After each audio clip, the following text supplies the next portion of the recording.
안녕하십니까, 책돌입니다. 오늘 소개해드릴 책은 당신도 운을 벌 수 있다입니다. 저자는 길해, 출판사는 다산북스입니다. 저자 소개를 간단하게 하겠습니다. 길해.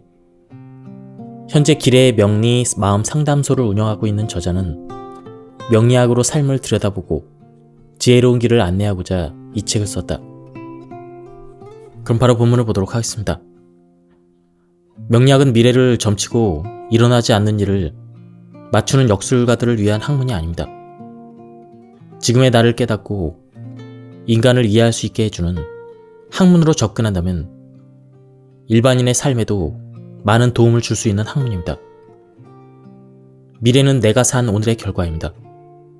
지금 힘들다면 몇 년 전에 산 인생을 돌아보면 됩니다. 그동안 열심히 살았는지, 가벼운 마음으로 한 말과 행동이 타인에게 상처를 주진 않았는지를 명리학을 계기로 살필 수가 있습니다. 결국 명리학은 밝은 미래를 꿈꾼다면 나와 타인을 이해하고 바르게 살아야 한다는 가르침을 주는 학문입니다. 그러니 명리학은 결코 역술가만 알아야 하는 학문이 아닙니다. 더 나은 미래를 위해 살아가고 싶은 사람이라면 누구라도 꼭 깨달아야 하는 마음의 이치와 삶의 원리를 통달할 수 있는 학문입니다. 운명은 완벽하게 정해져 있는 것이 아니기 때문입니다. 우리는 흐르는 운명 속에서 깨달음과 통찰을 통해 더 나은 미래를 선택할 수가 있습니다. 힘든 시기를 겪을 때마다 제게 희망을 주던 말이 있습니다. 아침은 온다. 긴 터널 끝에 보이는 빛이 가장 밝다. 밤은 영원하지 않습니다. 터널의 끝도 언젠가는 다다르게 됩니다. 제가 상담 중에 가장 많이 하는 말은 사람 사는 게 다 똑같다입니다. 나보다 잘 살아 보여도 속을 들여다보면 다 똑같습니다. 힘들다고 느끼는 시기에 왜 자신만 그렇게 힘든 것인지를 탓하며 아무것도 하지 않으면 아무것도 변하지 않습니다. 어쩌면 가장 힘든 순간에 가장 쉽게 열심히 할 수 있는 것은 자신의 내면을 갈고 닦는 공부입니다. 끝나지 않을 것 같아도 끝나는 날은 결국 옵니다. 제 경험으로 비춰볼 때 자신 있게 말할 수가 있습니다. 제게도 힘든 운이 흐르던 시기가 있었고 그때 명리학이 제게 위안을 줬습니다. 끝나지 않을 것 같은 지금의 그 긴 터널 끝에는 한 줄기 빛이 반드시 보이기 마련입니다. 그러니 지금 너무 힘들다고 느끼지 마시길 바랍니다. 무엇보다 스스로를 너무 학대하지 마세요. 누구보다도 자신을 많이 아끼고 사랑해 주길 바랍니다. 지금의 고통을 견딘 시간은 분명 자신에게 반가운 눈이 찾아왔을 때 도약할 수 있는 힘이 돼줄 것입니다. 행운이나 운명이라고 할 때 운은 움직일 운입니다. 운은 머물러만 있지 않고 움직입니다. 그러니 힘든 시기도 반드시 끝나고 좋은 운도 영원히 지속될 리가 없습니다. 나쁜 운을 살 때는 지금의 운이 끝나고 찾아올 좋은 운을 대비해서 자신을 갈고 닦고, 좋은 운을 살 때는 언제나 찾아올 나쁜 운을 대비해서 베풀며 살면 됩니다. 언젠가 시작될 운을 위해, 언젠가 끝날 운을 위해 움직여야 합니다. 대부분의 사람이 20대에서 30대는 젊다는 이유로 건강에 크게 신경 쓰지 않고 삽니다. 저 역시 20대에는 술을 많이 마시고 불규칙한 생활을 밥 먹듯이 했었습니다. 하지만 지금은 건강에 신경을 많이 씁니다. 역학 공부를 하고 제 사주를 들여다보니 약하게 타고난 부분이 눈에 보였기 때문입니다. 아직 젊다고 해도 사주 상담을 할 때 건강적으로 신경을 써야 합니다. 그리고 그 부분을 한번 짚어보길 권합니다. 내 건강에 타격을 주는 운이 찾아오는 해에는 어떤 식으로든 병원 출입을 해야 할 수 있으므로 영양제를 꾸준히 복용하거나 건강검진을 정기적으로 받아 대비를 하는 것이 좋습니다. 오행 중에 금수가 강하거나 화가 없거나 그리고 한습한 사주를 타고난 여성은 다른 무엇보다 건강면에서 타격을 많이 받습니다. 물론 아프지 않으면 다행이지만 나이가 들면 어쩔 수 없는 부분이 있습니다. 그리고 남성보다 여성이 오행에 화가 없을 때 해로움을 겪습니다. 간혹 내담자와 상담을 마치고 나서도 무거운 마음이 며칠씩 할 때가 있습니다. 제 기억에 오래 남아있는 한 내담자가 있습니다. 그분은 젊은 나이지만 건강이 유독 걱정이 되었습니다. 사주를 보니 금이 강하고 오행 중에 목이 없는 사주였습니다. 내담자는 건강보다는 그 해에 자신이 돈을 많이 벌 수 있는지 궁금해했습니다. 돈을 벌고 싶은 이유에 대해서 들으며 그분의 건강사를 듣게 되었습니다. 내담자는 20대 초반 자궁을 적출했습니다. 자궁 수술을 하고 나니 호르몬의 불균형이 생겨 갑상선암이 생겼고 갑상선을 제거하게 되었습니다. 현재도 건강이 좋지 않아 병원 신세를 지고 있다고 했습니다. 내담자는 자신의 일로 돈을 많이 벌고 있었지만 돈을 더 벌고 싶어 했습니다.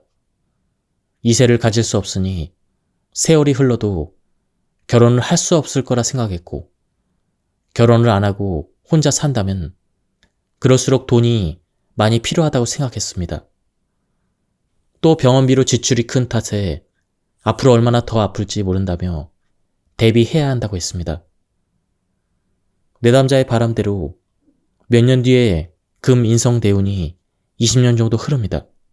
내담자는 금의 인성을 쓰며 돈을 버는 사주이니 앞으로 본인의 바람대로 돈을 많이 벌 수는 있었습니다. 하지만 조우를 더 한습하게 만드는 운으로 건강에는 도움이 되지 않는 운이었습니다. 내담자는 돈을 벌면 벌수록 건강은 나빠지는 아이러니한 운을 살고 있고 살게 되는 것입니다. 앞으로 흐를 대운이 과연 내담자에게 길한 운일까요? 흉한 운일까요? 제 몸에 남은 장기가 별로 없어요 라며 신세를 한탄했던 내담자는 흐르는 운을 다 보낸 후에 돈을 벌어 좋았다고 생각할까요? 건강을 잃어서 나빴다고 생각할까요? 내담자는 이미 건강을 많이 잃어서인지 자신의 건강을 위한 개운법을 많이 알고 있었습니다. 물가는 안 좋다고 해서 강 근처에 살다가 이사도 갈 정도로 건강을 위해서라면 할 수 있는 일은 다 하고 싶어 했습니다. 명리학적인 관점에서 내담자가 정말 병을 이겨내고 싶다면 모든 세속적인 활동을 접고 산에 들어가 오로지 건강을 위한 삶을 사는 것이 가장 좋습니다. 하지만 내담자뿐만 아니라 누구라도 그런 선택을 쉽게 하지는 못할 것입니다. 원래 돈을 벌어 들이는 것 자체가 자신의 목숨값이라고 말합니다. 재성 활동을 하면 수명을 단축시킵니다. 돈을 버는 행위가 왜 수명을 깎아먹느냐고 궁금해하는 분들이 많습니다. 재성 활동을 지게꾼의 삶에 비유하면 산에서 나무를 해서 시장에 내다 파는 일로 보면 쉽습니다. 나무를 많이 해서 파는 만큼 많은 돈을 벌 수 있었지만 지게에 짊어진 나무가 많을수록 몸에는 버겁기 때문입니다. 결과적으로 많은 돈을 벌겠지만 산에 올라 나무를 하고 많은 돈을 벌어줄 나무를 짊어지고 내려오는 일을 쉬지 않고 한다면 고된 노동을 긴 시간 감당한 몸은 병들기 마련입니다. 여러분들은 많은 돈을 벌 수 있지만 돈을 많이 벌면 벌수록 수명이 단축되거나 건강을 위해 살면서 지금 사는 모습에서 평생 달라질 수 없다면 돈을 버는 것과 건강을 위한 것, 그 중에서 어떤 선택을 하시겠습니까? 죽을 날을 받아놔도 손에 돈을 쥐는 게 좋은 사람이 있을까요? 아니면 모든 욕심을 내려놓고 오로지 건강을 위해 사는 삶이 좋은 삶일까요? 상담을 하다 보면 대가를 치러야 하는 운에 선 분들이 찾아옵니다. 대가를 치러야 되는 운은 어떤 운일까요? 그리고 왜 그런 운을 맞이하게 됐을까요? 운이란 것은 머물러 있지 않습니다. 좋은 운도 나쁜 운도 하늘에서 뚝 떨어지지 않습니다. 그러한 운을 역학에서는 인과 법칙에 따라 이루어진다고 말합니다.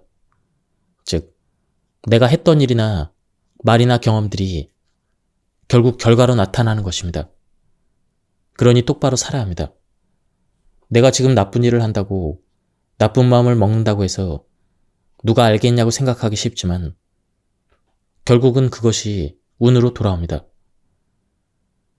저는 내담자들이 요즘 유독 힘든 일이 이어진다고 하면 그분들의 지나간 운을 훑어봅니다. 지난 10년간 투기로 큰 돈을 버는데 열과 성을 다했던 내담자를 만난 적이 있었습니다. 소위 돈 잘 버는 전문직 종사자였습니다. 그분은 어느 해부터인가 이상하게 자금이 막히기 시작했다고 합니다. 그동안 두려울 것이 없을 정도로 일들이 막힘없이 이루어졌는데 문제가 생긴 것입니다. 즉, 대가를 치러야 하는 운에 선 것입니다. 단순하게 표현하면 그분은 그동안 좋은 운이 찾아왔음에도 똑바로 살지 않고 좋은 운을 악용했던 것입니다. 무슨 일을 해도 막힘없고 보상만 받았으니 평생 그렇게 살아도 될 것 같았던 것입니다. 내담자는 자신의 가외에 대가를 치러야 하는 운이 오기 전에 돈을 벌어들일 운이 찾아오는 시기를 이미 지나가고 있었습니다.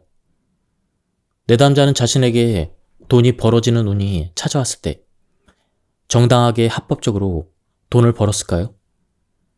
돈을 많이 벌던 시기에 불법적으로 얻은 정보로 개인을 위한 투기로 재산을 증식했는데 그렇게 번 돈으로 주변을 살피고 베풀며 나누고 살지도 않았습니다.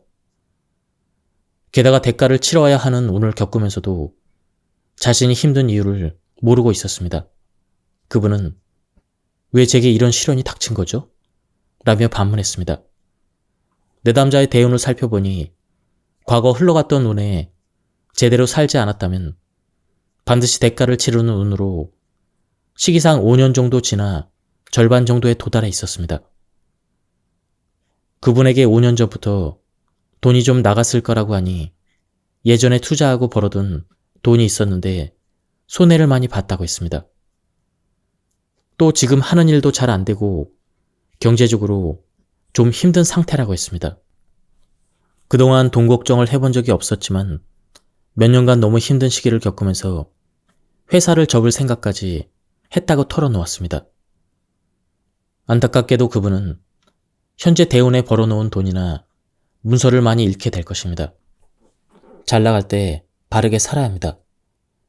그래야 나쁜 눈에 덜 얻어맞습니다.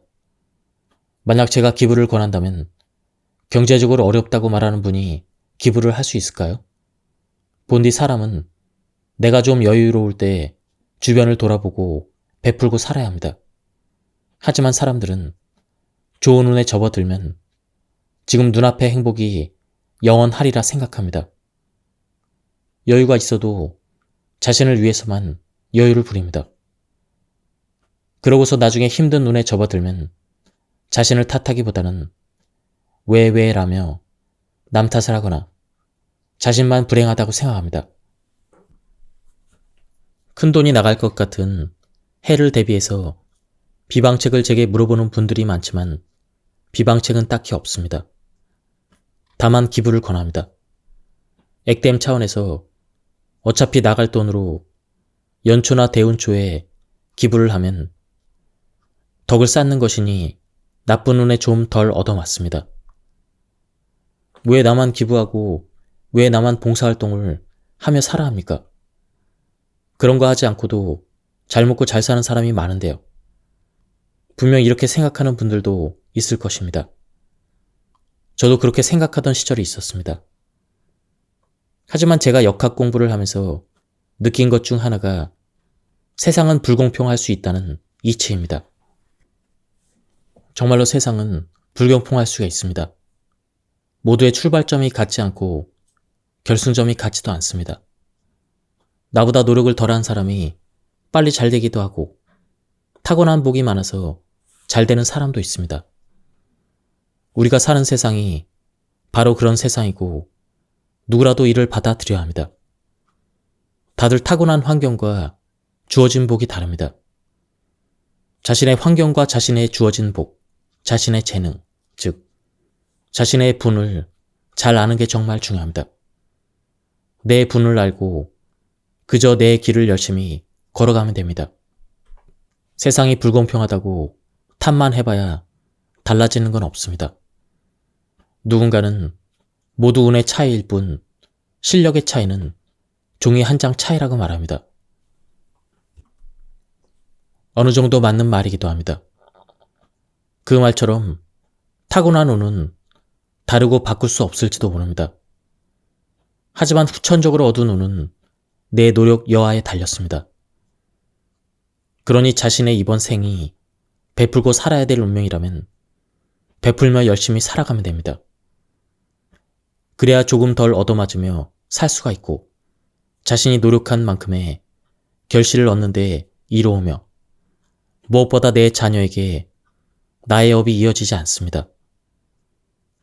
그리고 나의 다음 생이 편합니다. 사람들은 간절히 원하는 것이 있을 때 기도를 합니다. 교회나 성당에 가서도 기도를 하고 절에 가서도 기도를 합니다. 그런데 대부분 자신이 바라는 무언가를 꼭 이루게 해달라는 기도를 합니다. 그런 기도는 잘못된 기도입니다. 공짜로 무언가를 이뤄달라고 하늘에 무작정 요구하는 기도는 아무리 공을 들여도 이루어질 리가 없습니다. 예를 들어 취업을 하고 싶다면 취업하게 해주세요. 이렇게 기도하기보다는 제가 원하는 직장에 입사한다면 그곳에서 일해서 번 월급으로 매일 좋은 일도 하며 열심히 살겠습니다. 이렇게 기도를 해야 합니다. 하늘과 신이라는 존재는 아무런 담보 없이 공짜로 대출만 해주는 대상이 아닙니다. 모든 일에는 대가가 뒤따릅니다. 자신이 간절하게 바라는 것이 있다면 자신이 먼저 베풀어야 합니다. 만약 지금 힘든 시기를 겪고 있다면 10년 전부터 자신의 삶이 어땠는지 돌아보길 바랍니다. 또다시 힘든 시간을 보내고 싶지 않다면 지금을 잘 보내면 됩니다. 열심히 바르게 산 오늘이 행복한 내일이 되어줄 것입니다. 무릇 사주는 조우가 중요합니다. 뭐든 많고 넘치면 없는 것만 못합니다. 자녀에게 부모가 했던 무수한 잔소리며 간섭이며 통제가 자녀의 인생에 도움이 되지 않았다는 의미이기도 합니다. 실제로 자녀에게 간섭을 많이 하는 부모의 경우 대부분 나이가 들고 은퇴해서 기세가 꺾여야 하는 시점에도 여전히 사회활동과 경제활동을 왕성하게 이어가는 사람이 많습니다. 한 예로 교수로 재직하다가 퇴직한 분이 다시 자신의 세력을 확장시키기 위해서 왕성한 활동을 시작했습니다. 그분을 보면서 저는 꺾여야 하는 시기에 오히려 저렇게 기세가 강해지면 아들이 잘 안 돼 라고 말했습니다. 아니나 다를까 그분의 자녀는 직업도 없이 허송세월을 보내고 있었습니다. 그분의 나이가 칠순을 넘겼으니 그 시기에 그토록 왕성하게 활동한다는 것은 결국 자녀의 기세를 끌어다가 부모가 쓰고 있다는 의미입니다. 이렇듯 한 집안에 내려지는 길흉의 질량은 정해져 있습니다. 누구 하나가 집안의 평균치보다 지나치게 잘 되면 그 집안엔 반드시 안 되는 사람이 있을 것입니다. 한 사람에게 복이 다 가게 되면 다른 한쪽에서는 복을 받지 못한 사람이 있습니다. 그 집안에 유독 복이 넘치는 것이 아닙니다. 만약 형은 항상 전교 1등만 하다가 서울대학교에 입학하고 의사가 됐는데 동생은 그저 그런 대학교를 다니다가 30이 넘도록 취업도 못하고 있다면 형이 그 집안의 복을 많이 가져갔기 때문입니다. 그러니 잘된 형제가 자신보다 못한 형제를 품어주고 도와줘야 합니다. 운은 흐릅니다. 집안의 운도 할아버지와 할머니에서 아버지와 어머니 때로, 다시 자녀의 때로 흐르는 것이 순리입니다. 은퇴 이후에는 사회 활동을 접고 한 발 뒤로 물러나야 기운이 다음 세대로 흘러들어가서 자녀가 왕성한 사회 활동을 하고 발복을 할 수 있다는 이야기입니다. 그저 나보다 못한 것 같고 못 믿었다는 생각에 자신이 한 푼이라도 더 벌어 자녀에게 베풀겠다고 생각하는 순간 자녀는 부모 눈에 모자란 모습에서 결코 벗어날 수가 없습니다.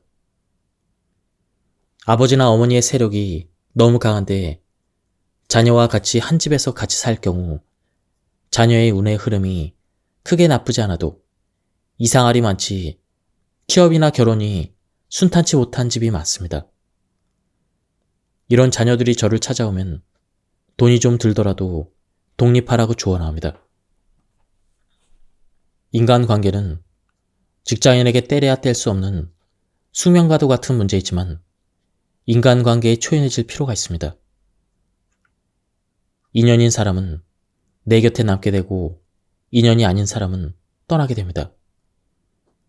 연인 사이에만 인연이 존재하는 건 아닙니다. 사람 사이의 관계가 다 그렇습니다. 처세를 나쁘게 하고 살라는 이야기가 아닙니다. 내 마음도 내 마음대로 안 되는데 남의 마음이 어디 내 마음대로 되겠습니까? 내게 등을 돌린 사람이 있다고 해서 나라는 존재 자체가 모두에게 나쁜 사람은 아니라는 것입니다. 그저 나와 맞지 않는 사람, 나와는 인연이 아닌 사람이 있다는 것입니다. 내게 등을 돌리는 사람들에겐 때론 초연한 마음도 필요하다고 봅니다. 만인의 연인이 될 수 없듯 만인의 친구도 만인의 동료도 될 수는 없습니다. 내 곁에서 나와 인연을 이어가는 소중한 사람들이 있습니다. 그리고 묵은 인연을 청산하면 새 인연이 또 오기 마련입니다. 그러니 내 곁에 있는 소중한 사람에게 집중해보세요. 그 사람들 눈에 비친 나의 모습은 좋은 사람입니다. 역학에서 인덕은 자주 언급됩니다. 남녀노소를 막론하고 많은 사람이 원하는 덕목 중 하나이기도 합니다. 인덕의 사전적인 의미는 다른 사람의 도움을 많이 받는 복입니다. 역학에서 인덕이 없다는 것은 사주에 비겁이 없고 인성이 없을 경우를 말합니다. 비겁은 비견과 겁재를 의미합니다. 비견은 견줄비와 어깨견, 즉 나와 어깨를 나란히 하는 사람, 동료 친구들이고 겁재는 빼앗을 겁, 재물재, 즉 나의 재물을 두고 뺏고 뺏기는 경쟁을 해야 되는 사람입니다. 결국 살면서 만나는 대부분의 사람들이 비겁에 해당합니다. 인성은 나라는 일간에 힘을 실어주는 역할이자 어머니로 봅니다. 자신의 사주에 비겁, 인성이 모두 있다면 살면서 부모, 형제는 물론 사회에서 만나는 모든 사람이 내 삶에 늘 존재한다는 의미가 됩니다. 그들에게 도움을 받을 수도 있고 또 자신이 도움을 줄 수도 있습니다. 비겁과 인성이 없는 분들은 소위 마당발처럼 인간관계가 넓지 않습니다. 자신에겐 많은 친구나 넓은 인맥이 필요 없다고 생각하는 사람도 많습니다. 설령 친구나 인맥이 있다 해도 모두 만나며 살지도 못하고 귀찮게 생각해서 마음이 맞는 친구 몇 명을 두고 지내는 사람도 많습니다. 만약 사회생활을 하지 않고 친구들만 만나며 지내는 인생이라면 고민할 일도 전혀 없을 것입니다. 하지만 자신의 사주에 비겁과 인성이 없는 분들은 사회생활을 하면서 만나는 비겁들 때문에 힘들어합니다. 직장에서는 팀원들과 잘 지내지 못해 겉돌기도 하고 자영업을 할 경우는 단골을 만드는 것을 어려워하기도 합니다. 또 이런 분들은 적극적으로 나서는 추진력도 부족합니다. 눈치가 좀 없을 수 있는데 그마저도 자신이 인지하지 못하는 편입니다. 말주변이 없어 타인에게 거슬리는 말투나 행동을 하지만 정작 자신은 이유를 잘 모릅니다. 어쩌면 인덕이 없다는 것은 결국 자신의 성향과 행동에서 비롯된 결과일 수가 있습니다. 자신의 사주에 비겁과 인성이 없다면 스스로가 적극적으로 타인과의 관계를 만들어가는 힘이 부족할 수가 있습니다. 사주에 비겁과 인성이 없어 인연을 만들어가는 힘이 부족하다면 인연의 도움을 받아야 하는 운이 찾아왔을 때 도움을 하나도 받을 수가 없습니다.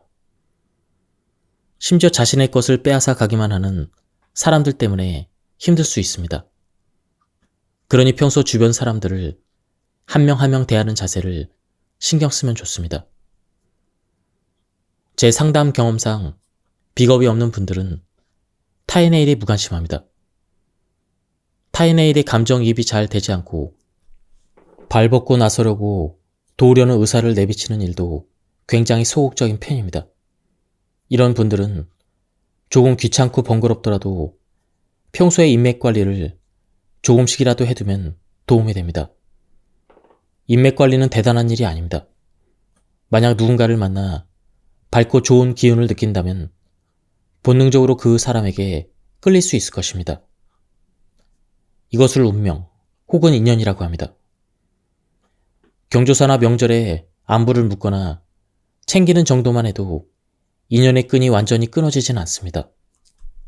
발렌타인데이나 화이트데이 같은 이벤트를 핑계로 함께 일하는 동료에게 작은 선물을 나누는 정도도 충분합니다. 작은 초콜릿, 사탕 하나이지만 주는 사람도 받는 사람도 그 순간에는 작은 행복을 느낄 수가 있습니다. 간혹 이런 이벤트를 상술로 폄하하는 분들도 있지만 서로 작은 행복을 느낀다면 충분한 가치가 있습니다. 하지만 비겁과 인성이 없는 분들은 주변 사람들을 위해 작은 선물 정도도 잘 챙기지 못합니다.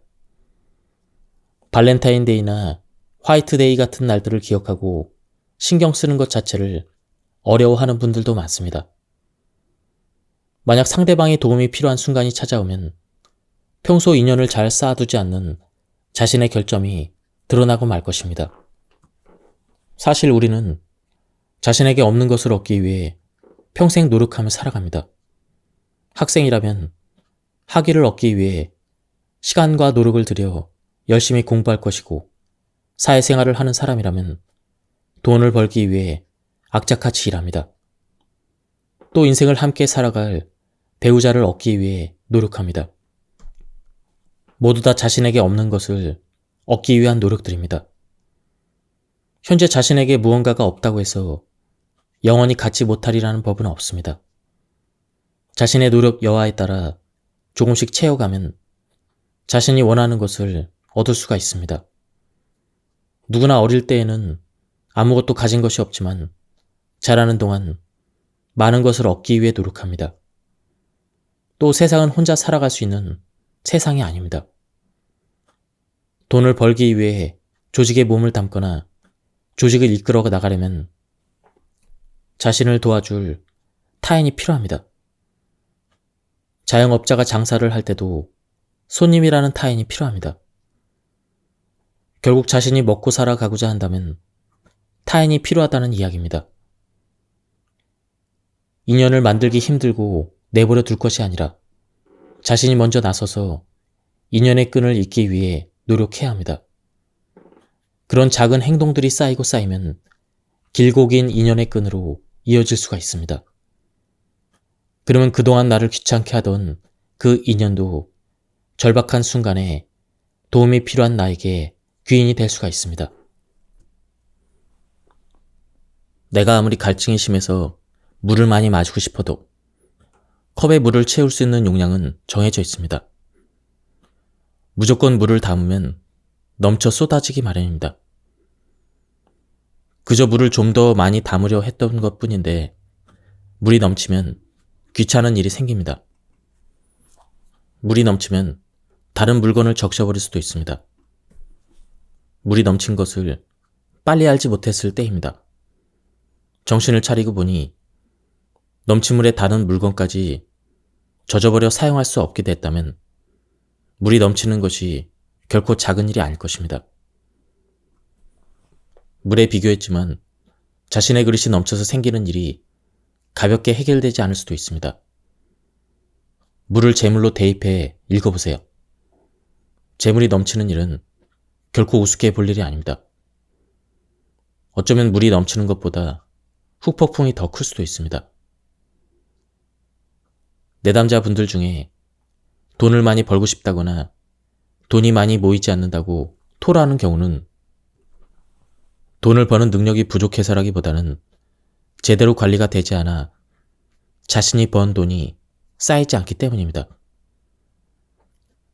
수백억을 버는 분들도 관리가 되지 않는 돈, 그리고 돈그릇 때문에 돈이 없다고 말하는 것을 보면 재물의 크기와는 별개의 문제입니다. 돈그릇에 구멍이 나버리면 수백억도 시간이 걸릴 뿐 언젠가는 바닥이 날 수밖에 없습니다. 재물운을 타고난 사람이라고 해서 평생 굴곡 없는 인생을 살지 않습니다. 누구에게나 운이 흐르고 좋은 운과 나쁜 운은 자신의 인생을 지나갑니다. 좋은 운도 나쁜 운도 결국 지나가기 마련이므로 모두 인생은 비극이 아닙니다. 누구나 한 번쯤 일생의 기회라고 부를 만한 운을 맞는 경험을 합니다. 어떤 사람은 명예를 얻고 어떤 사람은 많은 부를 쌓기도 합니다. 인생의 정점을 찍고 난 뒤에 모습을 보면 그 사람의 분, 그릇을 알 수가 있습니다. 정점을 찍은 순간 사람의 운은 하락세를 피할 수 없기 때문입니다. 롤러코스터를 생각해보세요. 제 아무리 대단한 사람도 정점의 순간에서 평생을 살 수는 없습니다. 그런데 대부분의 사람은 운의 하락세를 맞이하면 운이 정점을 찍었던 최고의 순간만을 떠올리며 이제는 좀 욕심을 내려놓고 살자고 생각하기보다는 한 번 더 그 시간을 누리기를 바랍니다. 한 번이라도 인생의 영광을 누린 사실에 대한 감사함은 찾아볼 수 없습니다. 평생 그 운을 누리며 살 수 있을 거라는 오만함으로 인생을 허비하기도 합니다. 잘 나갈 때일수록 내려올 길에 대한 준비도 필요합니다. 부의 격차는 자신에게 얼마나 맞는 재성 활동을 했느냐에 따라 달라집니다. 쉽게 말해 현금성 투자와 인연이 없는 사람이 끊임없이 주식 투자를 해서 큰 돈을 잃는다면 자신에게 맞지 않는 재성 활동을 하기 때문입니다. 열심히 망하기 위해서 투자를 하고 또 투자하는 비극을 결국 자초한 것입니다. 재물은 운의 영향을 가장 많이 받는 녀석입니다. 운이 나쁠 때는 재성의 분탈을 먼저 가장 조심해야 합니다. 운이 좋을 때는 타이밍을 놓치지 않고 열심히 벌어들이기도 해야 하지만 언젠가 다시 다가올 좋지 않은 운을 위해 좋은 일에 의미 있는 소비를 하는 것도 중요합니다. 재벌들이 그저 돈이 많아서 수천억 원을 기부하는 게 아닙니다. 사업을 하는 분들은 큰 일을 앞두고 있을 때 적극적으로 기부나 봉사를 하기도 합니다. 소위 잘 나갈 때 착하게 살면 힘들 때 잡을 지푸라기라도 남아있는 것이 아닐까요? 요즘 젊은 사람들은 제게 거침없이 물어봅니다. 저는 앞으로도 돈을 많이 벌 수 있을까요? 제 나이 정도만 돼도 재물에 대해서 지나치게 관심을 드러내면 탐욕을 드러내는 것으로 여기고 체면을 손상시킨다고 생각하기가 쉽습니다. 하지만 현대 사회에서 돈에 대한 관심은 숨겨야 할 은밀한 속마음 같은 것이 아닙니다. 돈에 대한 관심을 감추지 않고 드러내는 것이 젊은 친구들에게는 당당한 일이 되었습니다. 제가 상담할 때 금전운을 보고 기부를 권하는 경우는 두 가지입니다. 첫 번째는 다가올 운에 투자 자금이나 재산이 나가거나 운영하던 사업이 기울어서 돈이 좀 많이 나가는 탈재의 운을 피하기 힘들어 보일 경우입니다. 두 번째는 새로운 사업을 시작하는 시기일 경우입니다. 누구나 가능한 한 자신의 재물 그릇을 가득 채우며 살고 싶어 합니다. 그럼 자신의 재물 그릇을 가장 많이 채울 수 있는 방법은 무엇일까요? 단순하게 생각하면 됩니다. 저금통이 텅 비어 있을 때 가장 많이 담을 수가 있습니다. 따라서 자신이 가지고 있는 저금통에 현금을 가득 채워준다는 사람이 있다면 자신이 저금했던 돈을 다 비우고 빈 저금통을 건네면 됩니다. 재물을 벌어들이는 시기에 돈을 많이 벌려면 아이러니하게도 자신의 재물 그릇은 텅 비어 있어야 합니다. 통장 잔고가 마이너스 수준이었는데 수십억에서 수백억에 이르는 자산가가 됐다는 성공 신화를 어렵지 않게 접할 수가 있습니다. 마찬가지입니다. 누군가에게 지금까지 벌어들인 돈보다 넘칠 정도로 돈을 벌 수 있는 기회가 찾아온다면 그 전에 좀 비워두라고 알려줍니다. 물론 재물 그릇을 비우는 방법은 여러 가지가 있습니다. 누군가에게 그냥 줘버리거나 자신이 써버리면 통장 잔고는 자연스럽게 줄어듭니다. 하지만 돈이라는 것이 그리 쉽게 다룰 수 있는 놈이 아닙니다. 사주에는 재생살이라는 게 있습니다. 돈에 너무 눈이 멀면 살을 키우게 된다는 것입니다. 살은 죽일 살입니다. 재물에 대한 지나친 욕심이 이렇게 무섭게 변할 수 있다는 뜻입니다. 만약 탈재운이 오는 시기라면 재물 그릇을 미리 좀 비워내는 행위, 곧 나갈 돈을 미리 좀 덜어내는 의미로 기부를 활용합니다. 기부는 또 좋은 일이자 덕을 쌓는 일입니다. 좋은 일을 많이 한 사람은 좋지 않은 운에 좀 덜 얻어맞습니다. 재벌들이 큰 프로젝트를 앞두고서 큰 돈을 기부하는 것이 돈이 많아서가 아닙니다. 나도 그만큼 돈이 있으면 기부하며 산다라고 생각할 게 아니라 자신의 재물 그릇에 맞게 단돈 1,000원이라도 선한 일에 쓰면 됩니다. 새로운 사업을 시작하는 분들에게도 기부를 권합니다. 이때 사업하는 내내 꾸준히 적은 금액이라도 기부하길 권합니다. 아무래도 직장을 다니는 사람보다는 재물 활동을 하는 자영업이나 사업 형태로 운영하는 사람들이 운의 영향을 훨씬 더 많이 받습니다. 따라서 미리 기부를 좀 해두면 아무래도 운의 기운이 하강하는 시점에 덜 얻어맞기에 기부를 권합니다. 원래 어려움은 닥치지 않으면 가늠할 수 없는 법입니다. 당연히 눈앞에 일어나지 않은 일은 그저 막연하기만 합니다. 누구나 비슷하기에 저도 의지가 엿보이는 분들에게만 권합니다. 기부나 좋은 일은 대단한 크기로 해야만 하는 게 아닙니다. 자신이 벌어들이는 돈에서 단돈 1,000원이라도 꾸준히 기부한다면 그게 바로 기부이고 덕을 쌓는 것입니다. 저는 사주 상담의 목적은 대비에 있다고 생각합니다.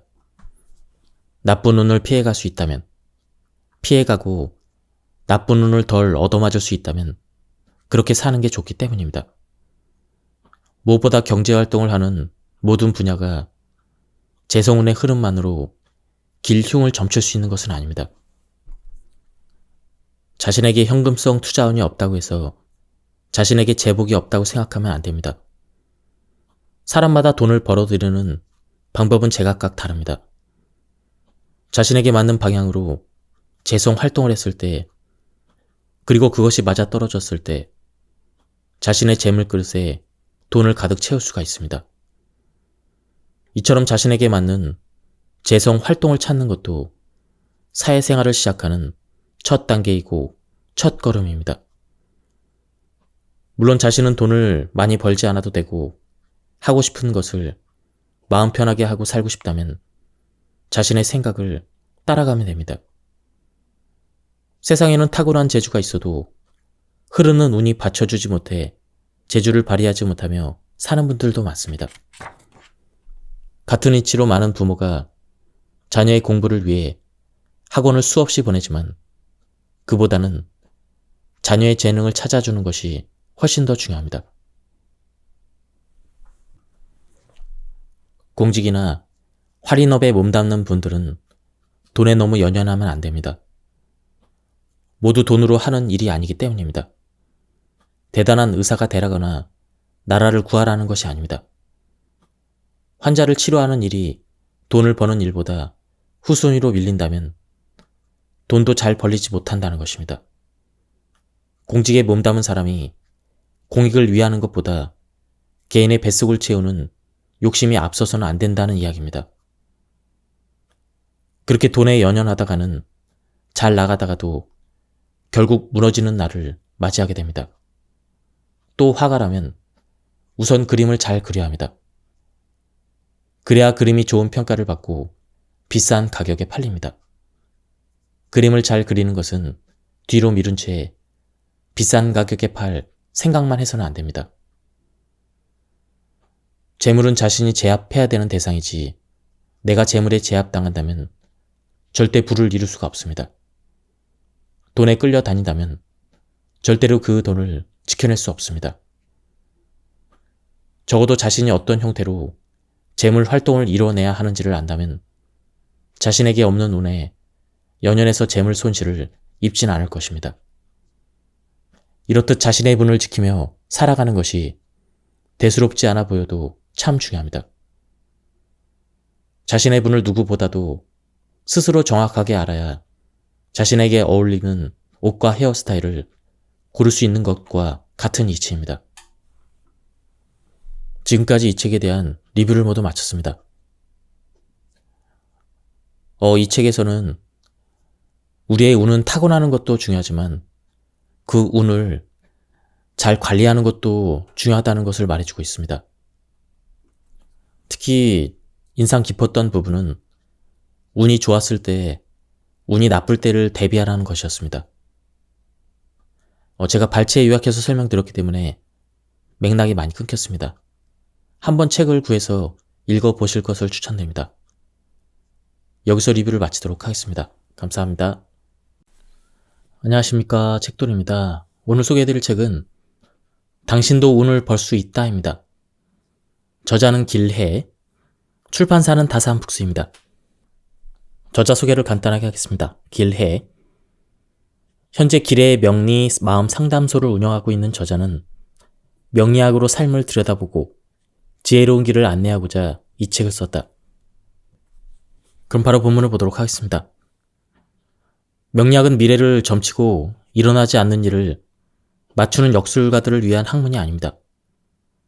지금의 나를 깨닫고 인간을 이해할 수 있게 해주는 학문으로 접근한다면 일반인의 삶에도 많은 도움을 줄 수 있는 학문입니다.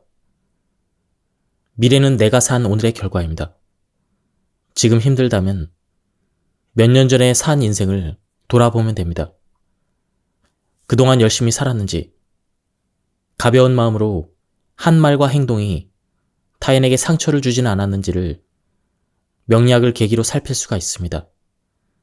결국 명리학은 밝은 미래를 꿈꾼다면 나와 타인을 이해하고 바르게 살아야 한다는 가르침을 주는 학문입니다. 그러니 명리학은 결코 역술가만 알아야 하는 학문이 아닙니다. 더 나은 미래를 위해 살아가고 싶은 사람이라면 누구라도 꼭 깨달아야 하는 마음의 이치와 삶의 원리를 통달할 수 있는 학문입니다. 운명은 완벽하게 정해져 있는 것이 아니기 때문입니다. 우리는 흐르는 운명 속에서 깨달음과 통찰을 통해 더 나은 미래를 선택할 수가 있습니다. 힘든 시기를 겪을 때마다 제게 희망을 주던 말이 있습니다. 아침은 온다. 긴 터널 끝에 보이는 빛이 가장 밝다. 밤은 영원하지 않습니다. 터널의 끝도 언젠가는 다다르게 됩니다. 제가 상담 중에 가장 많이 하는 말은 사람 사는 게 다 똑같다입니다. 나보다 잘 살아 보여도 속을 들여다보면 다 똑같습니다. 힘들다고 느끼는 시기에 왜 자신만 그렇게 힘든 것인지를 탓하며 아무것도 하지 않으면 아무것도 변하지 않습니다. 어쩌면 가장 힘든 순간에 가장 쉽게 열심히 할 수 있는 것은 자신의 내면을 갈고 닦는 공부입니다. 끝나지 않을 것 같아도 끝나는 날은 결국 옵니다. 제 경험으로 비춰볼 때 자신 있게 말할 수가 있습니다. 제게도 힘든 운이 흐르던 시기가 있었고 그때 명리학이 제게 위안을 줬습니다. 끝나지 않을 것 같은 지금의 그 긴 터널 끝에는 한 줄기 빛이 반드시 보이기 마련입니다. 그러니 지금 너무 힘들다고 느끼지 마시길 바랍니다. 무엇보다 스스로를 너무 학대하지 마세요. 누구보다도 자신을 많이 아끼고 사랑해 주길 바랍니다. 지금의 고통을 견딘 시간은 분명 자신에게 반가운 눈이 찾아왔을 때 도약할 수 있는 힘이 돼줄 것입니다. 행운이나 운명이라고 할 때 운은 움직일 운입니다. 운은 머물러만 있지 않고 움직입니다. 그러니 힘든 시기도 반드시 끝나고 좋은 운도 영원히 지속될 리가 없습니다. 나쁜 운을 살 때는 지금의 운이 끝나고 찾아올 좋은 운을 대비해서 자신을 갈고 닦고, 좋은 운을 살 때는 언제나 찾아올 나쁜 운을 대비해서 베풀며 살면 됩니다. 언젠가 시작될 운을 위해, 언젠가 끝날 운을 위해 움직여야 합니다. 대부분의 사람이 20대에서 30대는 젊다는 이유로 건강에 크게 신경 쓰지 않고 삽니다. 저 역시 20대에는 술을 많이 마시고 불규칙한 생활을 밥 먹듯이 했었습니다. 하지만 지금은 건강에 신경을 많이 씁니다. 역학 공부를 하고 제 사주를 들여다보니 약하게 타고난 부분이 눈에 보였기 때문입니다. 아직 젊다고 해도 사주 상담을 할 때 건강적으로 신경을 써야 합니다. 그리고 그 부분을 한번 짚어보길 권합니다. 내 건강에 타격을 주는 운이 찾아오는 해에는 어떤 식으로든 병원 출입을 해야 할 수 있으므로 영양제를 꾸준히 복용하거나 건강검진을 정기적으로 받아 대비를 하는 것이 좋습니다. 오행 중에 금수가 강하거나 화가 없거나 그리고 한습한 사주를 타고난 녀석은 다른 무엇보다 건강면에서 타격을 많이 받습니다. 물론 아프지 않으면 다행이지만 나이가 들면 어쩔 수 없는 부분이 있습니다. 그리고 남성보다 여성이 오행에 화가 없을 때 해로움을 겪습니다. 간혹 내담자와 상담을 마치고 나서도 무거운 마음이 며칠씩 할 때가 있습니다. 제 기억에 오래 남아있는 한 내담자가 있습니다. 그분은 젊은 나이지만 건강이 유독 걱정이 되었습니다. 사주를 보니 금이 강하고 오행 중에 목이 없는 사주였습니다. 내담자는 건강보다는 그 해에 자신이 돈을 많이 벌 수 있는지 궁금해했습니다. 돈을 벌고 싶은 이유에 대해서 들으며 그분의 건강사를 듣게 되었습니다. 내담자는 20대 초반 자궁을 적출했습니다. 자궁 수술을 하고 나니 호르몬의 불균형이 생겨 갑상선암이 생겼고 갑상선을 제거하게 되었습니다. 현재도 건강이 좋지 않아 병원 신세를 지고 있다고 했습니다. 내담자는 자신의 일로 돈을 많이 벌고 있었지만 돈을 더 벌고 싶어 했습니다. 이세를 가질 수 없으니 세월이 흘러도 결혼을 할 수 없을 거라 생각했고, 결혼을 안 하고 혼자 산다면 그럴수록 돈이 많이 필요하다고 생각했습니다. 또 병원비로 지출이 큰 탓에 앞으로 얼마나 더 아플지 모른다며 대비해야 한다고 했습니다. 내담자의 바람대로 몇 년 뒤에 금 인성 대운이 20년 정도 흐릅니다.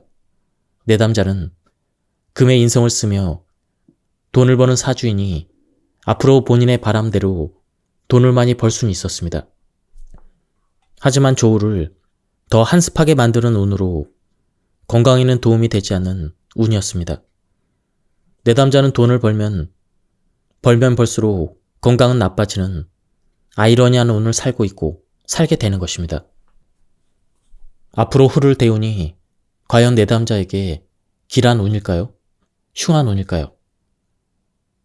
제 몸에 남은 장기가 별로 없어요. 라며 신세를 한탄했던 내담자는 흐르는 운을 다 보낸 후에 돈을 벌어 좋았다고 생각할까요? 건강을 잃어서 나빴다고 생각할까요? 내담자는 이미 건강을 많이 잃어서인지 자신의 건강을 위한 개운법을 많이 알고 있었습니다. 물가는 안 좋다고 해서 강 근처에 살다가 이사도 갈 정도로 건강을 위해서라면 할 수 있는 일은 다 하고 싶어 했습니다. 명리학적인 관점에서 내담자가 정말 병을 이겨내고 싶다면 모든 세속적인 활동을 접고 산에 들어가 오로지 건강을 위한 삶을 사는 것이 가장 좋습니다. 하지만 내담자뿐만 아니라 누구라도 그런 선택을 쉽게 하지는 못할 것입니다. 원래 돈을 벌어들이는 것 자체가 자신의 목숨값이라고 말합니다. 재성 활동을 하면 수명을 단축시킵니다. 돈을 버는 행위가 왜 수명을 깎아먹느냐고 궁금해하는 분들이 많습니다. 재성 활동을 지게꾼의 삶에 비유하면 산에서 나무를 해서 시장에 내다 파는 일로 보면 쉽습니다. 나무를 많이 해서 파는 만큼 많은 돈을 벌 수 있었지만 지게에 짊어진 나무가 많을수록 몸에는 버겁기 때문입니다. 결과적으로 많은 돈을 벌겠지만 산에 올라 나무를 하고 많은 돈을 벌어줄 나무를 짊어지고 내려오는 일을 쉬지 않고 한다면 고된 노동을 긴 시간 감당한 몸은 병들기 마련입니다. 여러분들은 많은 돈을 벌 수 있지만 돈을 많이 벌면 벌수록 수명이 단축되거나 건강을 위해 살면서 지금 사는 모습에서 평생 달라질 수 없다면 돈을 버는 것과 건강을 위한 것, 그 중에서 어떤 선택을 하시겠습니까? 죽을 날을 받아놔도 손에 돈을 쥐는 게 좋은 사람이 있을까요? 아니면 모든 욕심을 내려놓고 오로지 건강을 위해 사는 삶이 좋은 삶일까요? 상담을 하다 보면 대가를 치러야 하는 운에 선 분들이 찾아옵니다. 대가를 치러야 되는 운은 어떤 운일까요? 그리고 왜 그런 운을 맞이하게 됐을까요? 운이란 것은 머물러 있지 않습니다. 좋은 운도 나쁜 운도 하늘에서 뚝 떨어지지 않습니다. 그러한 운을 역학에서는 인과 법칙에 따라 이루어진다고 말합니다. 즉, 내가 했던 일이나 말이나 경험들이 결국 결과로 나타나는 것입니다. 그러니 똑바로 살아야 합니다. 내가 지금 나쁜 일을 한다고 나쁜 마음을 먹는다고 해서 누가 알겠냐고 생각하기 쉽지만 결국은 그것이 운으로 돌아옵니다. 저는 내담자들이 요즘 유독 힘든 일이 이어진다고 하면 그분들의 지나가는 운을 훑어봅니다. 지난 10년간 투기로 큰 돈을 버는데 열과 성을 다했던 내담자를 만난 적이 있었습니다. 소위 돈 잘 버는 전문직 종사자였습니다. 그분은 어느 해부터인가 이상하게 자금이 막히기 시작했다고 합니다. 그동안 두려울 것이 없을 정도로 일들이 막힘없이 이루어졌는데 문제가 생긴 것입니다. 즉, 대가를 치러야 하는 운에 선 것입니다. 단순하게 표현하면 그분은 그동안 좋은 운이 찾아왔음에도 똑바로 살지 않고 좋은 운을 악용했던 것입니다. 무슨 일을 해도 막힘없고 보상만 받았으니 평생 그렇게 살아도 될 것 같았던 것입니다. 내담자는 자신의 가후에 대가를 치러야 하는 운이 오기 전에 돈을 벌어들일 운이 찾아오는 시기를 이미 지나가고 있었습니다.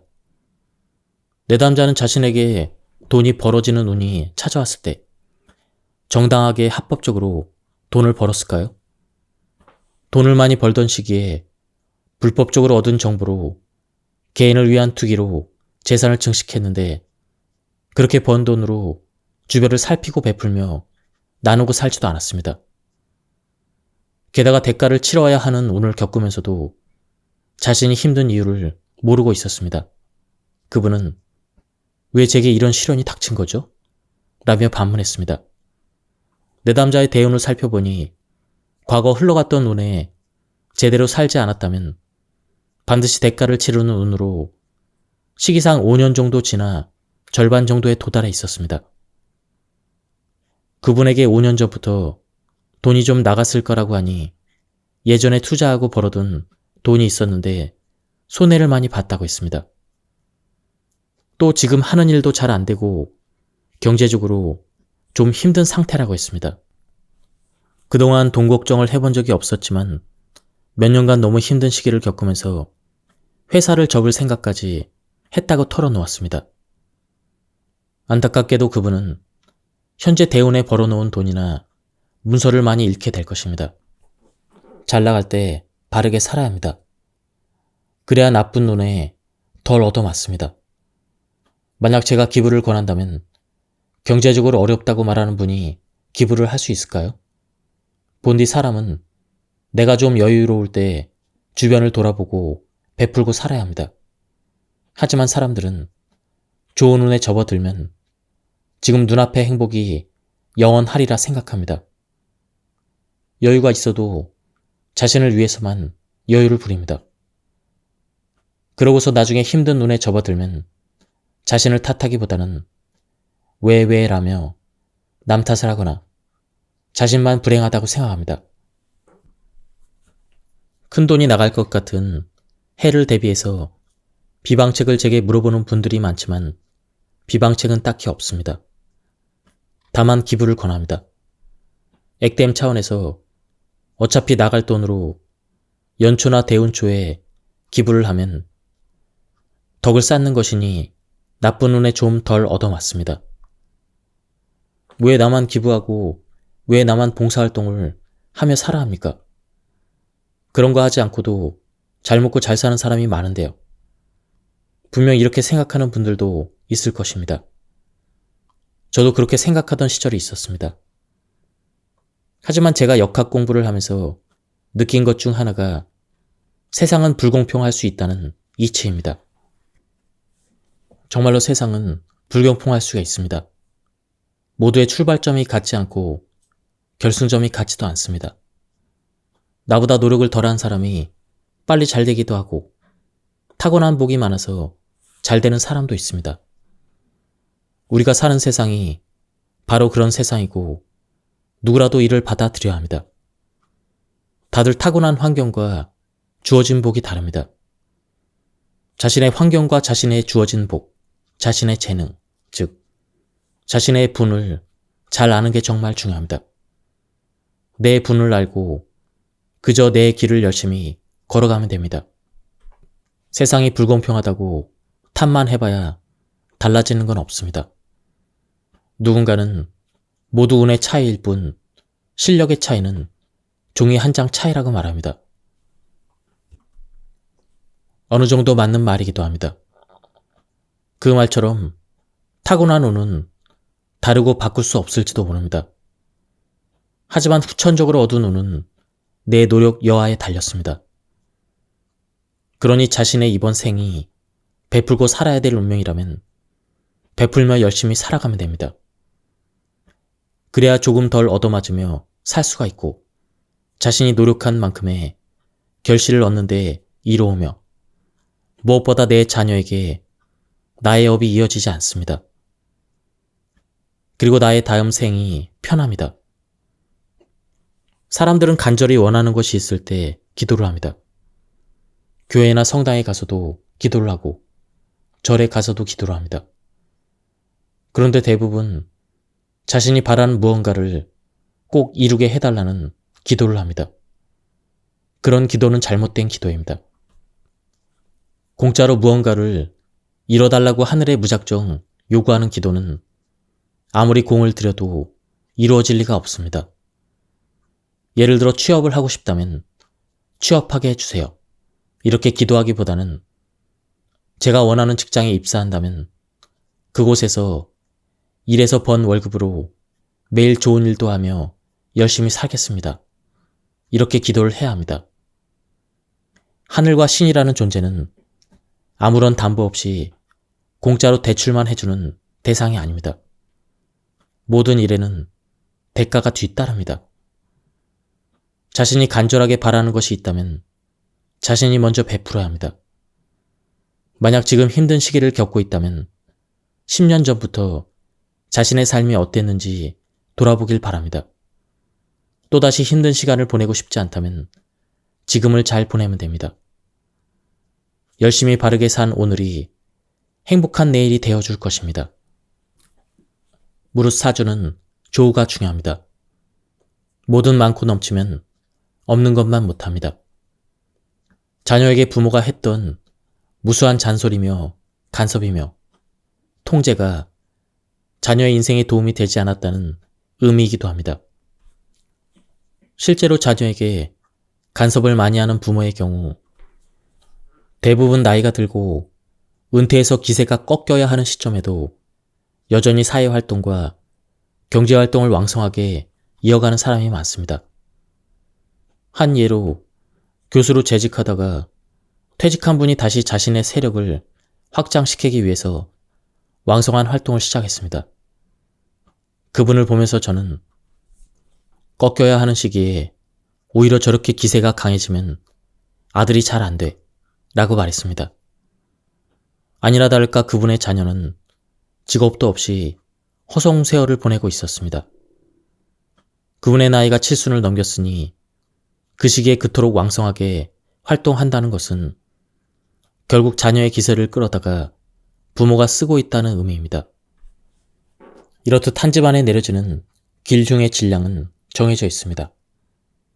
누구 하나가 집안의 평균치보다 지나치게 잘 되면 그 집안엔 반드시 안 되는 사람이 있을 것입니다.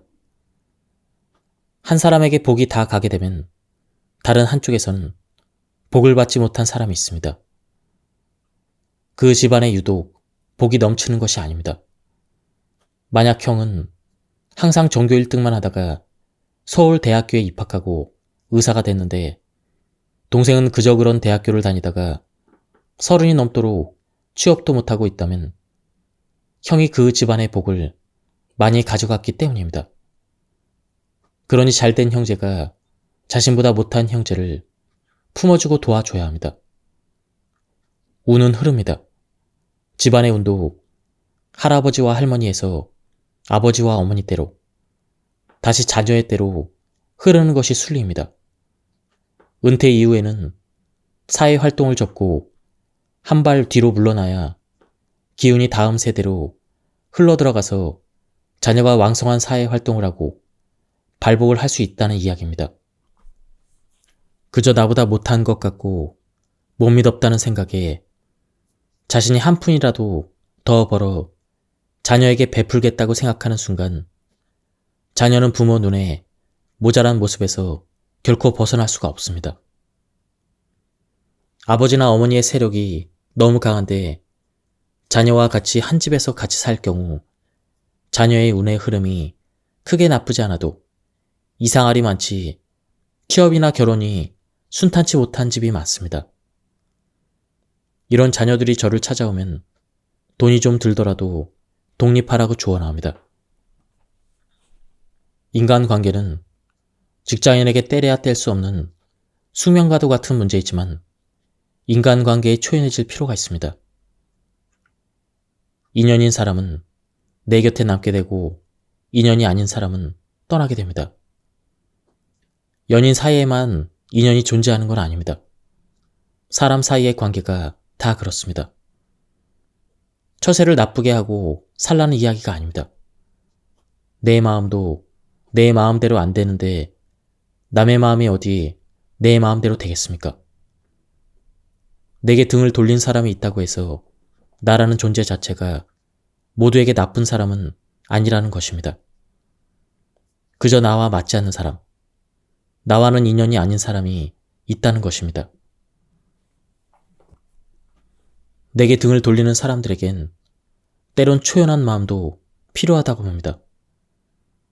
만인의 연인이 될 수 없듯 만인의 친구도 만인의 동료도 될 수는 없습니다. 내 곁에서 나와 인연을 이어가는 소중한 사람들이 있습니다. 그리고 묵은 인연을 청산하면 새 인연이 또 오기 마련입니다. 그러니 내 곁에 있는 소중한 사람에게 집중해보세요. 그 사람들 눈에 비친 나의 모습은 좋은 사람입니다. 역학에서 인덕은 자주 언급됩니다. 남녀노소를 막론하고 많은 사람이 원하는 덕목 중 하나이기도 합니다. 인덕의 사전적인 의미는 다른 사람의 도움을 많이 받는 복입니다. 역학에서 인덕이 없다는 것은 사주에 비겁이 없고 인성이 없을 경우를 말합니다. 비겁은 비견과 겁재를 의미합니다. 비견은 견줄비와 어깨견, 즉 나와 어깨를 나란히 하는 사람, 동료 친구들이고 겁재는 빼앗을 겁, 재물재, 즉 나의 재물을 두고 뺏고 뺏기는 경쟁을 해야 되는 사람입니다. 결국 살면서 만나는 대부분의 사람들이 비겁에 해당합니다. 인성은 나라는 일간에 힘을 실어주는 역할이자 어머니로 봅니다. 자신의 사주에 비겁, 인성이 모두 있다면 살면서 부모, 형제는 물론 사회에서 만나는 모든 사람이 내 삶에 늘 존재한다는 의미가 됩니다. 그들에게 도움을 받을 수도 있고 또 자신이 도움을 줄 수도 있습니다. 비겁과 인성이 없는 분들은 소위 마당발처럼 인간관계가 넓지 않습니다. 자신에겐 많은 친구나 넓은 인맥이 필요 없다고 생각하는 사람도 많습니다.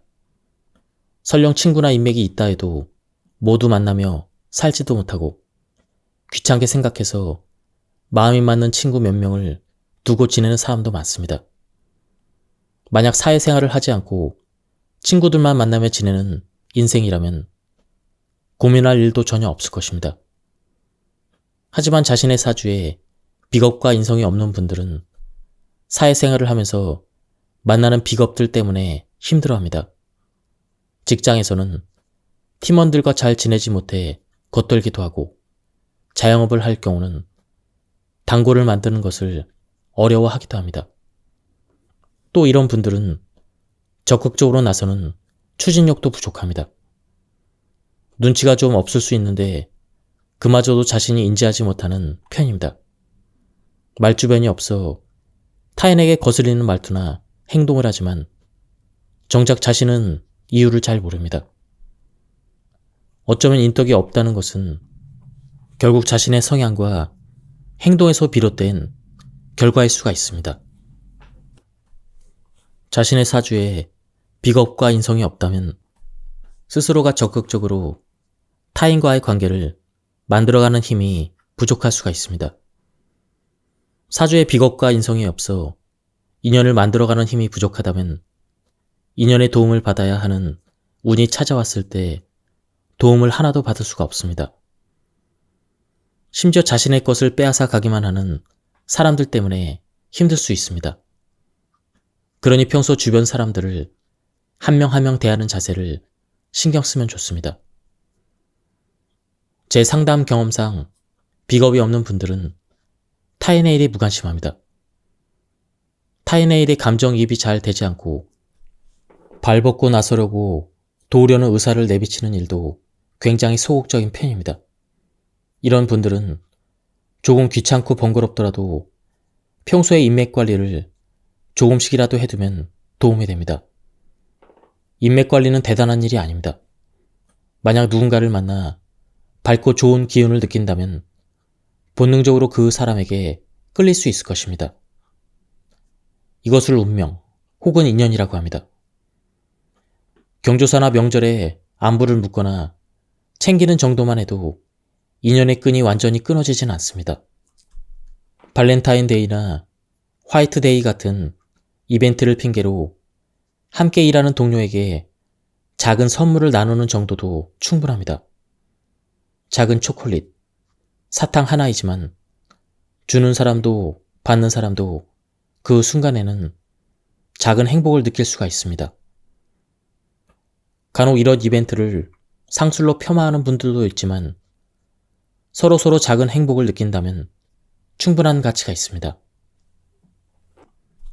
하지만 비겁과 인성이 없는 분들은 주변 사람들을 위해 작은 선물 정도도 잘 챙기지 못합니다. 발렌타인데이나 화이트데이 같은 날들을 기억하고 신경 쓰는 것 자체를 어려워하는 분들도 많습니다. 만약 상대방의 도움이 필요한 순간이 찾아오면 평소 인연을 잘 쌓아두지 않는 자신의 결점이 드러나고 말 것입니다. 사실 우리는 자신에게 없는 것을 얻기 위해 평생 노력하며 살아갑니다. 학생이라면 학위를 얻기 위해 시간과 노력을 들여 열심히 공부할 것이고, 사회생활을 하는 사람이라면 돈을 벌기 위해 악착같이 일합니다. 또 인생을 함께 살아갈 배우자를 얻기 위해 노력합니다. 모두 다 자신에게 없는 것을 얻기 위한 노력들입니다. 현재 자신에게 무언가가 없다고 해서 영원히 갖지 못하리라는 법은 없습니다. 자신의 노력 여하에 따라 조금씩 채워가면 자신이 원하는 것을 얻을 수가 있습니다. 누구나 어릴 때에는 아무것도 가진 것이 없지만 자라는 동안 많은 것을 얻기 위해 노력합니다. 또 세상은 혼자 살아갈 수 있는 세상이 아닙니다. 돈을 벌기 위해 조직에 몸을 담거나 조직을 이끌어 나가려면 자신을 도와줄 타인이 필요합니다. 자영업자가 장사를 할 때도 손님이라는 타인이 필요합니다. 결국 자신이 먹고 살아가고자 한다면 타인이 필요하다는 이야기입니다. 인연을 만들기 힘들고 내버려 둘 것이 아니라 자신이 먼저 나서서 인연의 끈을 잇기 위해 노력해야 합니다. 그런 작은 행동들이 쌓이고 쌓이면 길고 긴 인연의 끈으로 이어질 수가 있습니다.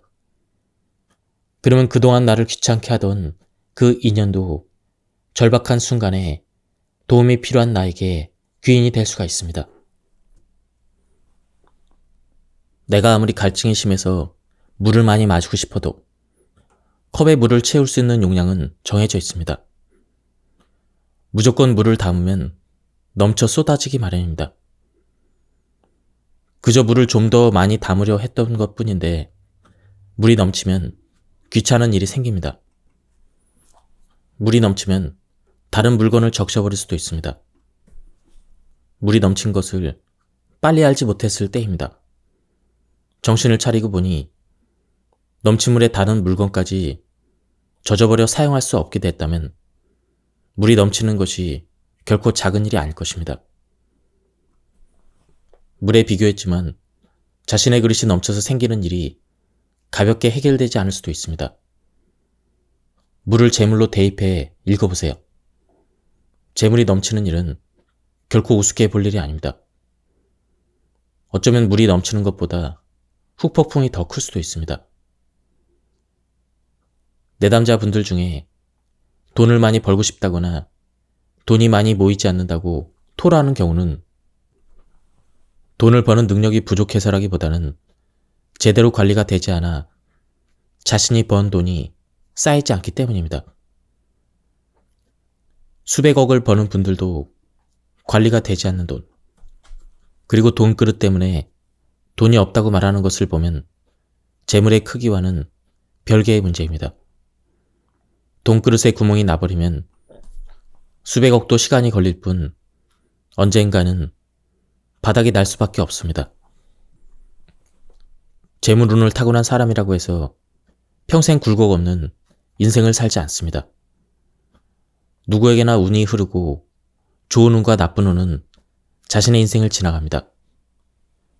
좋은 운도 나쁜 운도 결국 지나가기 마련이므로 모두 인생은 비극이 아닙니다. 누구나 한 번쯤 일생의 기회라고 부를 만한 운을 맞는 경험을 합니다. 어떤 사람은 명예를 얻고 어떤 사람은 많은 부를 쌓기도 합니다. 인생의 정점을 찍고 난 뒤에 모습을 보면 그 사람의 분, 그릇을 알 수가 있습니다.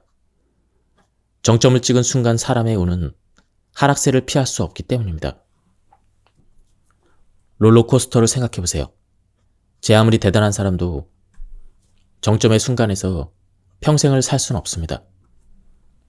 그런데 대부분의 사람은 운의 하락세를 맞이하면 운이 정점을 찍었던 최고의 순간만을 떠올리며 이제는 좀 욕심을 내려놓고 살자고 생각하기보다는 한 번 더 그 시간을 누리기를 바랍니다. 한 번이라도 인생의 영광을 누린 사실에 대한 감사함은 찾아볼 수 없습니다. 평생 그 운을 누리며 살 수 있을 거라는 오만함으로 인생을 허비하기도 합니다. 잘 나갈 때일수록 내려올 길에 대한 준비도 필요합니다. 부의 격차는 자신에게 얼마나 맞는 재성 활동을 했느냐에 따라 달라집니다. 쉽게 말해 현금성 투자와 인연이 없는 사람이 끊임없이 주식 투자를 해서 큰 돈을 잃는다면 자신에게 맞지 않는 재성 활동을 하기 때문입니다. 열심히 망하기 위해서 투자를 하고 또 투자하는 비극을 결국 자초한 것입니다. 재물은 운의 영향을 가장 많이 받는 녀석입니다. 운이 나쁠 때는 재성의 분탈을 먼저 가장 조심해야 합니다. 운이 좋을 때는 타이밍을 놓치지 않고 열심히 벌어들이기도 해야 하지만 언젠가 다시 다가올 좋지 않은 운을 위해 좋은 일에 의미 있는 소비를 하는 것도 중요합니다. 재벌들이 그저 돈이 많아서 수천억 원을 기부하는 게 아닙니다. 사업을 하는 분들은 큰일을 앞두고 있을 때 적극적으로 기부나 봉사를 하기도 합니다. 소위 잘 나갈 때 착하게 살면 힘들 때 잡을 지푸라기라도 남아있는 것이 아닐까요? 요즘 젊은 사람들은 제게 거침없이 물어봅니다. 저는 앞으로도 돈을 많이 벌 수 있을까요? 제 나이 정도만 돼도 재물에 대해서 지나치게 관심을 드러내면 탐욕을 드러내는 것으로 여기고 체면을 손상시킨다고 생각하기가 쉽습니다. 하지만 현대 사회에서 돈에 대한 관심은 숨겨야 할 은밀한 속마음 같은 것이 아닙니다. 돈에 대한 관심을 감추지 않고 드러내는 것이 젊은 친구들에게는 당당한 일이 되었습니다. 제가 상담할 때 금전운을 보고 기부를 권하는 경우는 두 가지입니다. 첫 번째는 다가올 운에 투자 자금이나 재산이 나가거나 운영하던 사업이 기울어서 돈이 좀 많이 나가는 탈재의 운을 피하기 힘들어 보일 경우입니다. 두 번째는 새로운 사업을 시작하는 시기일 경우입니다. 누구나 가능한 한 자신의 재물 그릇을 가득 채우며 살고 싶어 합니다. 그럼 자신의 재물 그릇을 가장 많이 채울 수 있는 방법은 무엇일까요? 단순하게 생각하면 됩니다. 저금통이 텅 비어 있을 때 가장 많이 담을 수가 있습니다. 따라서 자신이 가지고 있는 저금통에 현금을 가득 채워준다는 사람이 있다면 자신이 저금했던 돈을 다 비우고 빈 저금통을 건네면 됩니다. 재물을 벌어들이는 시기에 돈을 많이 벌려면 아이러니하게도 자신의 재물 그릇은 텅 비어 있어야 합니다. 통장 잔고가 마이너스 수준이었는데 수십억에서 수백억에 이르는 자산가가 됐다는 성공 신화를 어렵지 않게 접할 수가 있습니다. 마찬가지입니다. 누군가에게 지금까지 벌어들인 돈보다 넘칠 정도로 돈을 벌 수 있는 기회가 찾아온다면 그 전에 좀 비워두라고 알려줍니다. 물론 재물 그릇을 비우는 방법은 여러 가지가 있습니다. 누군가에게 그냥 줘버리거나 자신이 써버리면 통장 잔고는 자연스럽게 줄어듭니다. 하지만 돈이라는 것이 그리 쉽게 다룰 수 있는 놈이 아닙니다. 사주에는 재생살이라는 게 있습니다. 돈에 너무 눈이 멀면 살을 키우게 된다는 것입니다. 살은 죽일 살입니다. 재물에 대한 지나친 욕심이 이렇게 무섭게 변할 수 있다는 뜻입니다. 만약 탈재운이 오는 시기라면 재물 그릇을 미리 좀 비워내는 행위, 곧 나갈 돈을 미리 좀 덜어내는 의미로 기부를 활용합니다. 기부는 또 좋은 일이자 덕을 쌓는 일입니다. 좋은 일을 많이 한 사람은 좋지 않은 운에 좀 덜 얻어맞습니다. 재벌들이 큰 프로젝트를 앞두고서 큰 돈을 기부하는 것이 돈이 많아서가 아닙니다. 나도 그만큼 돈이 있으면 기부하며 산다라고 생각할 게 아니라 자신의 재물 그릇에 맞게 단돈 1,000원이라도 선한 일에 쓰면 됩니다. 새로운 사업을 시작하는 분들에게도 기부를 권합니다. 이때 사업하는 내내 꾸준히 적은 금액이라도 기부하길 권합니다. 아무래도 직장을 다니는 사람보다는 재물 활동을 하는 자영업이나 사업 형태로 운영하는 사람들이 운의 영향을 훨씬 더 많이 받습니다. 따라서 미리 기부를 좀 해두면 아무래도 운의 기운이 하강하는 시점에 덜 얻어맞기에 기부를 권합니다. 원래 어려움은 닥치지 않으면 가늠할 수 없는 법입니다. 당연히 눈앞에 일어나지 않은 일은 그저 막연하기만 합니다.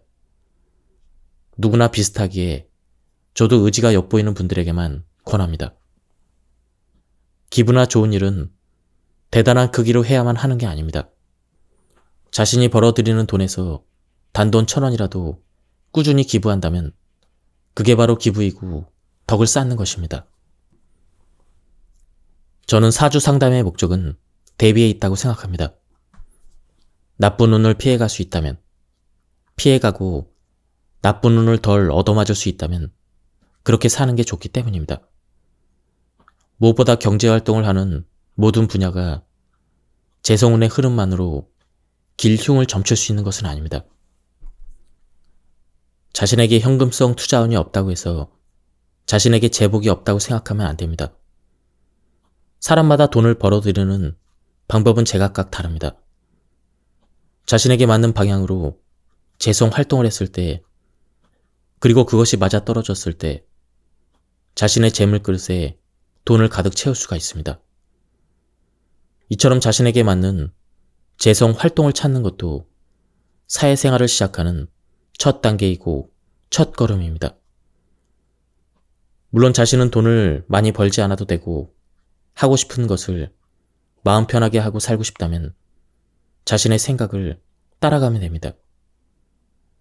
세상에는 탁월한 재주가 있어도 흐르는 운이 받쳐주지 못해 재주를 발휘하지 못하며 사는 분들도 많습니다. 같은 이치로 많은 부모가 자녀의 공부를 위해 학원을 수없이 보내지만 그보다는 자녀의 재능을 찾아주는 것이 훨씬 더 중요합니다. 공직이나 할인업에 몸담는 분들은 돈에 너무 연연하면 안 됩니다. 모두 돈으로 하는 일이 아니기 때문입니다. 대단한 의사가 되라거나 나라를 구하라는 것이 아닙니다. 환자를 치료하는 일이 돈을 버는 일보다 후순위로 밀린다면 돈도 잘 벌리지 못한다는 것입니다. 공직에 몸담은 사람이 공익을 위하는 것보다 개인의 뱃속을 채우는 욕심이 앞서서는 안 된다는 이야기입니다. 그렇게 돈에 연연하다가는 잘 나가다가도 결국 무너지는 날을 맞이하게 됩니다. 또 화가 나면 우선 그림을 잘 그려야 합니다. 그래야 그림이 좋은 평가를 받고 비싼 가격에 팔립니다. 그림을 잘 그리는 것은 뒤로 미룬 채 비싼 가격에 팔 생각만 해서는 안 됩니다. 재물은 자신이 제압해야 되는 대상이지 내가 재물에 제압당한다면 절대 부를 이룰 수가 없습니다. 돈에 끌려다닌다면 절대로 그 돈을 지켜낼 수 없습니다. 적어도 자신이 어떤 형태로 재물 활동을 이뤄내야 하는지를 안다면 자신에게 없는 운에 연연해서 재물 손실을 입진 않을 것입니다. 이렇듯 자신의 분을 지키며 살아가는 것이 대수롭지 않아 보여도 참 중요합니다. 자신의 분을 누구보다도 스스로 정확하게 알아야 자신에게 어울리는 옷과 헤어스타일을 고를 수 있는 것과 같은 이치입니다. 지금까지 이 책에 대한 리뷰를 모두 마쳤습니다. 이 책에서는 우리의 운은 타고나는 것도 중요하지만 그 운을 잘 관리하는 것도 중요하다는 것을 말해주고 있습니다. 특히 인상 깊었던 부분은 운이 좋았을 때, 운이 나쁠 때를 대비하라는 것이었습니다. 제가 발췌에 요약해서 설명드렸기 때문에 맥락이 많이 끊겼습니다. 한번 책을 구해서 읽어보실 것을 추천드립니다. 여기서 리뷰를 마치도록 하겠습니다. 감사합니다.